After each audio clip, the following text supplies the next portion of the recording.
നമസ്കാരം.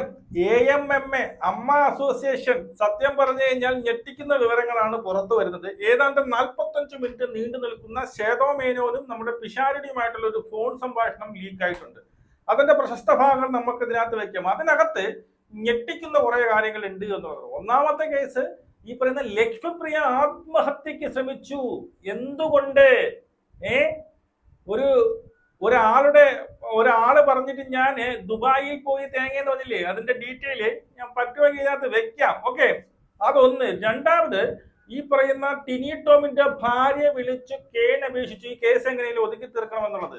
ഓക്കെ, അങ്ങനെയുള്ള ഞെട്ടിക്കുന്ന കാര്യങ്ങൾ വന്നിട്ടുണ്ട്. ഇത് എന്റെ ഒരു വണ്ടർ, ഇതാരാണ് പുറത്തുവിട്ടത് എന്നുള്ളതാണ്. അതായത് ലക്ഷ്മിപ്രിയയും പിഷാരടിയുമായിട്ടുള്ള ഏതാണ്ട് 3/4 മണിക്കൂർ 45 മിനിറ്റ് നീണ്ടു നിൽക്കുന്ന ഈ ഒരു ഫോൺ സംഭാഷണം ആര് പുറത്തുവിട്ടു? 100% എനിക്ക് ഉറപ്പുണ്ട് അത് പുറത്തുവിട്ടത് ശ്വേതോ മേനോൻ തന്നെയാണ്. എനിക്ക് തോന്നുന്നില്ല പിന്നീട് ഈ പിഷാരടി അത് പുറത്തു വിടുന്നു എനിക്ക് തോന്നുന്നില്ല. രണ്ടുപേരും തമ്മിലുള്ള ഇതാണ്. ആരോ ഒരാളെ റെക്കോർഡ് ചെയ്തു.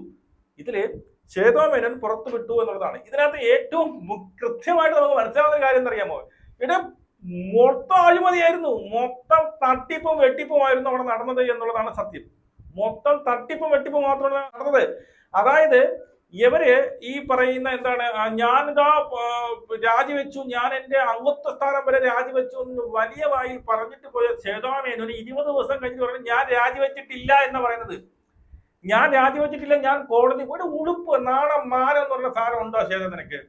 ഇതിനകത്ത് എനിക്ക് മനസ്സിലായ സംഭവം, അല്ലെങ്കിൽ അരിയാഹാരം കഴിക്കുന്നവർക്ക് മനസ്സിലായ ഒരു സംഭവം ഞാൻ പറഞ്ഞുതരാം. ഇതിനകത്ത് തട്ടിപ്പും വെട്ടിപ്പാണ്. നല്ല രീതിയിൽ ഹ്യൂജ് എമൗണ്ട് ഇവർ തിരിമറി നടത്തിയിട്ടുണ്ട്. അതാണ് കണക്ക് ശരിയാകാത്തത്.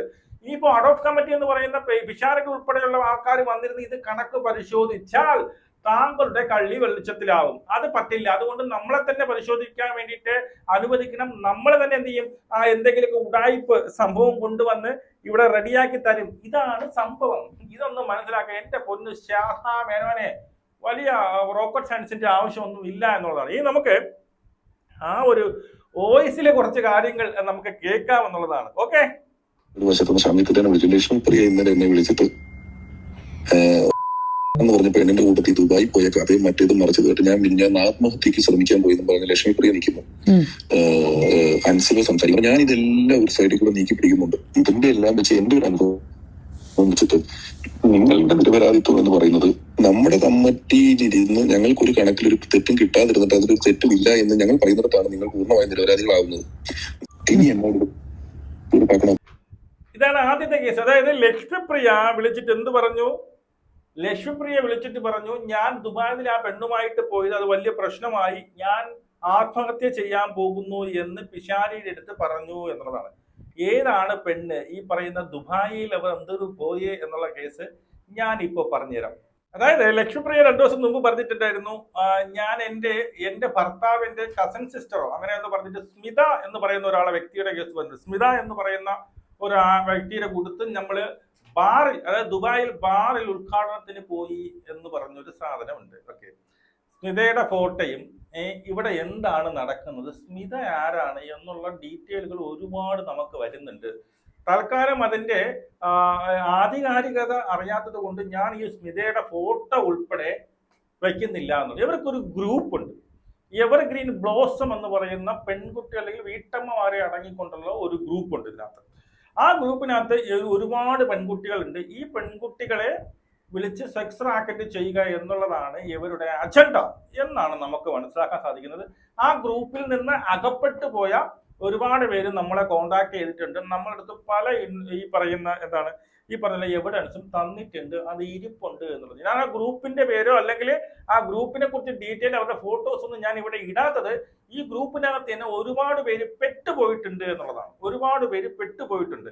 അതുകൊണ്ടാണ് ഞാൻ ആ ഗ്രൂപ്പിന്റെ സംഭവം ഇവിടെ ഇടാത്തത്. അത് സമയമാകുമ്പോൾ ഞാൻ ഇടുമെന്നും പറയുന്നു എന്നുള്ളത്. എനിക്ക് ഷഫീനയുടെ വീഡിയോയിലും ബിവിയുടെ വീഡിയോയില് ഇതിനെ കുറിച്ച് ആ ഗ്രൂപ്പിന്റെ കേസുകളൊക്കെ ഇട്ടിട്ടുണ്ട് എന്നുള്ളതാണ്. ഇത് അറിഞ്ഞു കഴിഞ്ഞാൽ പ്രശ്നമാകും എന്നുള്ളത് ആർക്കറിയാം? നമ്മുടെ ഈ പറയുന്ന ലക്ഷ്മിപ്രിയക്ക് അറിയാം. അതുകൊണ്ടാണ് ഞാൻ ആത്മഹത്യക്ക് ശ്രമിച്ചു എന്ന് പറഞ്ഞത്. അത്രയ്ക്ക് രൂക്ഷമാണ് എന്നുള്ളതാണ്. ആ ഒരു കാന്താരി റെസ്റ്റോറന്റ് എന്ന് പറയുന്ന കേസുമായിട്ട് ഒരുപാട് പേര് ബന്ധപ്പെട്ട് കിടക്കുന്നു.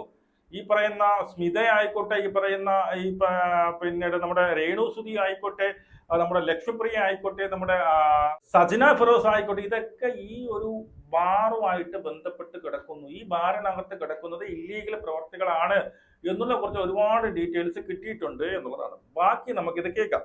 തീർപ്പാക്കണമെന്ന് കരഞ്ഞ് ടിനിയുടെ ഭാര്യ വിളിച്ച് കരഞ്ഞിട്ടാണ് ഞാൻ ടിനിയുടെ വക്കീലിനെ വിളിക്കുന്നത്. ടിനി കോൺകോളിലാണ്. ടിനിയുടെ വക്കീലിനെ വിളിച്ചിട്ട് നമ്മുടെ അൻസിബയുടെ വക്കീലിനോട് ഞാൻ സംസാരിച്ചു, ഇവർ ഒത്തുതീർപ്പാക്കാൻ റെഡിയാണ് പറഞ്ഞപ്പോ ടിനിയുടെ വക്കീൽ പറഞ്ഞു, അൻസിബ ഈ മേലാൽ എവിടെയും ടിനി ടോമിനെ പറ്റി ഞാൻ അനാവശ്യം പറയില്ല എന്ന് എഴുതി ഒപ്പിട്ട് കൊടുക്കണമെന്ന്. നടക്കുന്ന കാര്യമാണേ. അൻസിബ ടിനി മാപ്പ് പറയണമെന്ന് പറഞ്ഞപ്പോ ഞാൻ അൻസിബയോട് പറഞ്ഞു, ടിനി മാപ്പ് പറയില്ല, പറഞ്ഞാൽ ചെയ്തു എന്നായി പോകും. ഇത് അറിയാണ്ടിരിക്കും.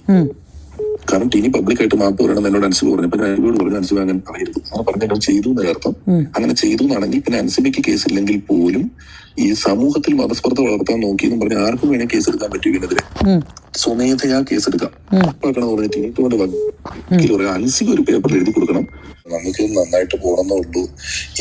ഓക്കെ, ഇതിനകത്ത് ടിനി ടോമിന്റെ വിഷയമാണ് ഇതിൽ പറയുന്നത്. ടിനി ടോമിന്റെ ഭാര്യ വിളിച്ച് കേണപേക്ഷിച്ച് ഈ ഒരു വിഷയം ഒത്തുതീർപ്പാക്കണമെന്ന് പറഞ്ഞുകൊണ്ട് ഈ പിഷാരടി എന്ത് ചെയ്തു, നമ്മുടെ അൻസിബയുടെ വക്കീലിനെ വിളിക്കുന്നു. അൻസിബയുടെ വക്കീൽ പറഞ്ഞു, ഈ പറഞ്ഞ പൊതുവായിട്ട് നമുക്ക് ഒത്തുതീർപ്പാക്കാൻ തയ്യാറാണ്, പക്ഷെ അവർ മാപ്പ് പറയണമെന്ന് പറഞ്ഞു. ഇത് നേരെ ടിനി ടോമിന്റെ വക്കീലിനെ ഈ പിഷാരടി വിളിച്ച് ടിനി ടോമിന്റെ വക്കീൽ പറഞ്ഞത് അത് അൻസിബ എഴുതി കൊടുക്കണം, ഞാൻ ഇനി ടിനി ടോമിനെ കുറിച്ച് ഇങ്ങനെ ഒരു അപരാധം ഒരിടത്തും പറയുന്നില്ല എന്ന് എഴുതി ഒപ്പിട്ട് കൊടുക്കണം. അപ്പോൾ പിഷാരടിനെ പറയുന്നത് ആരെങ്കിലും നടക്കുന്ന കാര്യമാണ്. ഇതിന്റെ അർത്ഥം വക്കീൽ കളിക്കുന്നുണ്ട്. വക്കീലിന് ഇത് ഒത്തുതീർപ്പാക്കണമെന്ന് വക്കീലിന് ആഗ്രഹമില്ല. കാരണം ഇതിൽ പിഷാരടി പറയും പോലെ ഒരു സെലിബ്രിറ്റിയുടെ ഒരു കേസ് കിട്ടും, അത് ഒത്തുതീർപ്പാക്കാൻ അതിന് എത്രയും ദൂരം കത്തിക്കാൻ പറ്റും, എത്രയും ദൂരം ക്യാഷ് അടിച്ചെടുക്കാൻ പറ്റും, അതാണ് അവന്മാർ ആലോചിക്കുന്നത്. ഇവിടെ മനസ്സിലാവുന്ന ഒരു കേസ് ടിനി ടോം വരെ പെട്ടി നിൽക്കുക, ടിനി ടോമിന്റെ ഭാര്യ വരെ പൊട്ടിക്കരഞ്ഞ് കാല് പിടിച്ചു എന്നുള്ളതാണ്. ഇനി ശ്വേതാമേനന്റെ കേസ് പറഞ്ഞ പോലെ നമ്മളിപ്പോ രാജിവെച്ച് പേപ്പർ കൊടുത്തില്ലെങ്കിലും പൊതുമാധ്യമങ്ങളോട് ഉൾപ്പെടെ രാജിവെച്ച് പോയ ഒരാള് തിരിച്ചു വന്നിട്ട് നിങ്ങൾ കണക്ക് കൊടുത്തില്ല എന്ന വിഷയത്തിന്മേൽ രാജിവെച്ചു എന്ന് പറയുമ്പോ ആ കണക്ക് ഞങ്ങൾക്ക് തന്നെ നോക്കണം, ഞങ്ങൾ തന്നെ ശരിയാക്കണം എന്ന് പറയുമ്പോൾ അത് നിങ്ങൾ പ്രൂവ് ചെയ്താൽ നാട്ടുകാർ സമ്മതിക്കില്ല. അതിന്റെ കാരണം എന്താണെന്നറിയാമോ? ദിലീപിനെ കോടതി വെറുതെ വിട്ടു, എന്നിട്ട് നാട്ടുകാർ സമ്മതിക്കുന്നുണ്ടോ? നാട്ടുകാർ, അതാണ് ഞാൻ പറയാം. അപ്പൊ നിങ്ങൾ ഇതിനകത്ത് വന്ന് നിങ്ങളിത് ശരിയാക്കി കഴിഞ്ഞാൽ അത് അവര് വന്ന് അവര് തന്നെ എല്ലാം കള്ളക്കണക്ക് ഉണ്ടാക്കി ശരിയാക്കി എന്നുള്ള പേര് നിങ്ങൾക്ക് വരുമ്പോ നിങ്ങൾ ശരിക്കും സ്ട്രാറ്റജിക്കലി നിങ്ങൾ അകത്ത് വന്ന് കണക്ക് ശരിയാക്കാന്ന് പറയുന്നത് വലിയ ബുദ്ധിയല്ല എന്നുള്ള പക്ഷമാണ് എനിക്കുള്ളത്. നിങ്ങൾ ഇതിനകത്ത് നിന്ന് കണക്ക് പിഷാരടി പറയുന്ന ഒരു കാര്യം കറക്റ്റ് ആണ്. നിങ്ങൾ ഇവര് നിർബന്ധം പിടിക്കുന്ന എന്താണ്? ഇവര് പറയുന്നത് ഇവരുടെ ഭാഗത്ത് ഒരു തെറ്റുപോലും നമ്മൾ 5 പൈസ കട്ടിട്ടില്ല എന്നാണ് പറയുന്നത്. അപ്പോ പിഷാരടി പറയുന്നത് നിങ്ങൾ ഇവിടെ വന്ന് ദിലീപിനെ കുറ്റവിമുക്തനാക്കിയിട്ടും ആരും വിശ്വസിക്കുന്നില്ല. കാരണം എന്താണ്? ദിലീപ് നല്ല രീതിയിൽ സ്വാധീനം ചെലുത്തി എല്ലാവരെയും കൊണ്ട് എന്ത് ചെയ്തു, ഈ പറയുന്ന മൊഴികൾ മാറ്റി പറഞ്ഞു എന്നതുകൊണ്ട് ആരും വിശ്വസിക്കുന്നില്ല എന്നുള്ളതാണ്. അതുപോലെ നിങ്ങളിപ്പോ ഇവിടെ വന്ന് വീണ്ടും നിങ്ങൾക്ക് ഈ വീണ്ടും നിങ്ങളുടെ ഈ പറയുന്ന പ്രസിഡന്റ് സ്ഥാനം തന്നു, നിങ്ങൾ തന്നെ അന്വേഷിച്ച് സ്വന്തം നിങ്ങൾക്ക് നേരെ വന്ന ഒരു ആരോപണം നിങ്ങൾ തന്നെ അന്വേഷിച്ച് നിങ്ങൾ തന്നെ ഏതെങ്കിലും ഈ പറയുന്ന ഏതെങ്കിലും പിന്നീട് അക്കൗണ്ടന്റുമാരെയൊക്കെ കണ്ട് ചാർട്ടേഡ് അക്കൗണ്ടന്റിനെ കണ്ട് നിങ്ങളുടെ ഒരു ഉടായ്പ ഇത് തന്നിട്ട് ഇതാണ് കറക്റ്റ് എന്ന് പറഞ്ഞു കഴിഞ്ഞാൽ ആൾക്കാർ വിശ്വസിക്കില്ല എന്നുള്ളതാണ്. അതിനേക്കാൾ നല്ലത് മൂന്നാമതൊരാൾ അന്വേഷിച്ച് കൊണ്ട് തരുന്നതല്ലേ നല്ലത് എന്ന് വേണ്ടിയിട്ടുള്ള ക്വസ്റ്റ്യൻ. പക്ഷെ അവിടെയൊന്നും ശ്വേതാമേനോൻ നിൽക്കുന്നില്ല. അതൊന്നും കേൾക്കാൻ സമ്മതം. ഞാൻ കോടതിയിൽ പോകും, നമുക്ക് തന്നെ ഇത് തിരിച്ചു കിട്ടണം എന്നുള്ളതാണ്. ഇനി അതിൽ നിന്നൊക്കെ മനസ്സിലാവുന്ന ഒരേ ഒരു കാര്യമുള്ളൂ, ഇവർ നല്ല ഉടായ്പ നടത്തിയിട്ടുണ്ട്. മൂന്നാമതൊരാൾ അന്വേഷിച്ച് കഴിഞ്ഞാൽ ഇത് കുടുങ്ങും. ഇവരെ തലയിൽ ഇതുവരെ ഈ ജീവിതത്തിൽ ഇല്ലാത്ത അത്രത്തോളം കറ അവരുടെ തലയിലേക്ക് വന്ന് വീഴുമെന്നുള്ളതാണ്. ഇനിയും കുറച്ചും കൂടി ഉണ്ട്, അത് ഞാൻ ഇവിടെ വെക്കാൻ, നിങ്ങൾ കേട്ടിട്ട് നിങ്ങളുടെ അഭിപ്രായം പറയുക എന്നുള്ളതാണ്. ഓക്കെ, നിങ്ങൾക്ക് പറയാനുള്ളത് പറയാനുള്ള അവസരം ഉണ്ടാക്കിയിരിക്കും. രാജിവെച്ചു എന്ന് പബ്ലിക്കായിട്ട് പ്രഖ്യാപിച്ചിട്ടില്ല. വിഷു അത് പ്രൂവ് ചെയ്യാൻ എന്റെ അടുത്ത് ഒരുപാട് വീഡിയോസ് ഉണ്ട്. എന്ത് പ്രൂവ് ചെയ്യാൻ? നമ്മുടെ ജനറൽ ബോഡി വീഡിയോസ്, എങ്ങനത്തെ വാക്കുകൾ പറഞ്ഞുന്ന്. ഒരു സ്ത്രീ തനിച്ചൊരു സ്റ്റേജിൽ 6-7 മണിക്കൂർ ഈ മറ്റേ നമ്മളെ അശ്ലീല വാക്കുകൾ ബാബുരാജ്, ഇടവേള ബാബു, സിദ്ദിഖയും മറ്റേ സുരേഷ് കൃഷ്ണയും മറ്റേ സാദിക്ക, പിന്നെ ഞാൻ പറഞ്ഞുതരാം അപ്പ ഹാജ, പിന്നെ മജീദ് ക, പിന്നെ ആരാണ് മാല പാർവതി, മായ വിശ്വനാഥ്, ഇവരെല്ലാരും എല്ലാരും പറയണ കാര്യങ്ങളെല്ലാം അത്ര ക്ലിയർ ആയ ഓഡിയോസും വീഡിയോസും ഉണ്ട് എന്റെ അടുത്ത്. മീറ്റിംഗ് തുടങ്ങണേന് മുമ്പേ തന്നെ ബാബു രാജേട്ടൻ തുടങ്ങി. മീറ്റിംഗ് തുടങ്ങണേന് മുമ്പേ അതൊക്കെ ഒന്നുമില്ല. ഇത് ആവശ്യം നമുക്ക് ഇതിനൊന്നും നമ്മളെ ജനറൽ ബോഡി അംഗീകരിക്കൂല. ആദ്യം തന്നെ തുടങ്ങി. പിന്നെ ബാബു രാജേട്ടന്റെ ഓരോ വാക്കുകള്, സിദ്ദിഖാന്റെ ഓരോരോ വാക്കുകള് സ്ത്രീകൾക്ക് ഒച്ച ഉണ്ടാക്കാൻ പറ്റാത്ത ഒരു സ്ഥാപനമായി മാറിയിട്ടുണ്ട്. പക്ഷെ ഞാൻ ഇത്രയും ദിവസമായിട്ട് മിണ്ടായിരിക്കുന്നത് പിഷു ഓൺലി ആൻഡ് ഓൺലി ഫോർ അമ്മ അസോസിയേഷൻ. ഈ പറയുന്ന കാര്യം ഇവര് സോഷ്യലി ഡൈവേർട്ട് ചെയ്തു. സ്ത്രീകൾക്ക് ഇനി മിണ്ടാൻ പറ്റുമെന്ന് ചോദിക്കുന്ന സ്ഥലത്ത് ഉണ്ടാക്കുന്നത് സ്ത്രീകളായി പോയി. നമ്മുടെ വിധി ആലോചിക്കണം. നീന കുറുപ്പ്, ലക്ഷ്മിപ്രിയ, അൻസിബ, മറ്റേ മൂക്കുട്ടിയിട്ട് പൊക്കമുള്ള പെണ്ണ്, ഇവര് തുടങ്ങി. പൊതുജനങ്ങളുടെ അഭിപ്രായം എന്താ? സ്ത്രീ വന്നപ്പോൾ എല്ലാം പോയി എന്നുള്ളതായില്ലേ? ഞങ്ങൾ പഴയ കമ്മിറ്റിക്ക് തിരിച്ചു കൊടുക്കുമെന്ന് പറയാൻ പറ്റില്ല. കാരണം ജനറൽ ബോഡിക്ക് ചെയ്യാനുള്ള അധികാരമുള്ളൂ. അമ്മയുടെ ബൈലോ പ്രകാരം ജനറൽ ബോഡിക്ക് അഡ്ഹോക്ക് ഉണ്ടാക്കാൻ പറ്റും എന്നാണോ നിങ്ങൾ പറയുന്നത്? പ്രീവിയസ് അഡ്ഹോക്ക് അവര് 8-10 മാസം അവര് അതേ കമ്മിറ്റിയാണ് മുന്നോട്ട് കൊണ്ടുപോയത്. ആണുങ്ങള് മറ്റേ ലാലേട്ടൻ ഉണ്ടായിരുന്ന കമ്മിറ്റി അഡ്ഹോക്ക് ആയപ്പോ റൂള് വേറെ, സ്ത്രീകൾ അഡ്ഹോക്ക് ആയപ്പോ റൂള് വേറെ. അപ്പൊ നിങ്ങൾ പറയൂ, ഒരു കമ്മിറ്റിക്ക് ഒരു റൂള്, വേറെ കമ്മിറ്റിക്ക് വേറെ റൂളാണോ? സഞ്ജീവനി തുടങ്ങാനുള്ള അധികാരം അഡ്വോക്ക് കമ്മിറ്റിക്കില്ല. തുടങ്ങിയോ? നടത്താനുള്ള അധികാരം തുടങ്ങി. അപ്പൊ അത് തെറ്റാണോ? ആണ്.